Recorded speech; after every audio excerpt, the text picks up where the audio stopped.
An important part of a systems perspective is recognizing and examining the dimensions of time. That is, we know that processes and materials, or relationships and variables, that these things make up systems and their subsystems and the even larger systems that they exist within. How do we track their interactions and cause and effect over time to understand the system's behavior? It is common to think of cause and effect as a linear process and therefore background the dimension of time.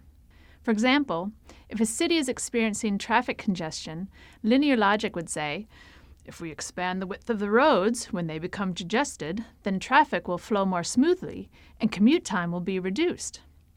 But linear logic tends to view situations simplistically. More x equals less y, double y to double x. Let's see what happens when we put this linear logic into effect and add the dimension of time. As the road continues to widen, there is more capacity, which attracts more urban development, and then more people and more cars, which eventually means we are back to the original problem.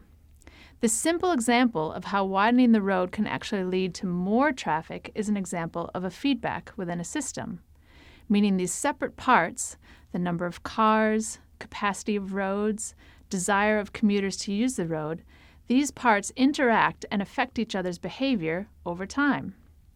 In particular, this example is a reinforcing feedback loop or positive feedback loop, which means its behavior gets increasingly amplified, growing greater and greater over time. Let's see what happens if we add another variable to our system, that of public transport, instead of continuing to widen and extend roads. Adding public transport creates a balancing feedback or negative feedback loop.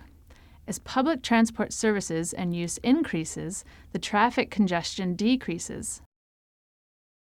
The balancing and reinforcing feedback loops are the fundamental building blocks of system dynamics and communication and system behavior. This is a key characteristic of a systems perspective. Cause and effect in systems thinking is nonlinear and time-dependent.